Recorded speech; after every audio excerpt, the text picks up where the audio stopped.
નમસ્કાર, હું છું કેતલ અને આપ જોઈ રહ્યા છો CB24। અમદાવાદમાં 10 જગ્યાએ ઈડી દ્વારા દરોડા પાડવામાં આવ્યા છે। શાહલમ નવાબ બિલ્ડર્સના માલિક શરીફ ખાનના ઘરે પણ ઈડી દ્વારા રેડ પાડવામાં આવી છે।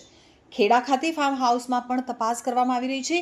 કાંચની મસ્જિદ વકફ ટ્રસ્ટના મુખ્ય આરોપી સલીમ જુમ્મા પઠાણના ઘર સહિત 10 જગ્યાએ ઈડી દ્વારા દરોડા પાડવામાં આવ્યા છે। તો અમદાવાદ મ્યુનિસિપલ કોર્પોરેશનના વિરોધ પક્ષના નેતા શહેજાદ ખાન પઠાણના કાકા નવાબ ખાનના દીકરા શરીફ ખાનના ઘરે પણ ઈડીના દરોડા પડ્યા છે। અમદાવાદના જમાલપુર વિસ્તારમાં કાંચની મસ્જિદ પાસે કોર્પોરેશનની સ્કૂલ બોર્ડની જગ્યા ઉપર કેટલાક શખ્સો દ્વારા દુકાનો બનાવી દેવામાં આવી હતી। આ જમીન વકફ બોર્ડની હોવાનો ખુલાસો થયો છે, જેનો વિવાદ હાઈકોર્ટ સુધી પહોંચ્યો હતો।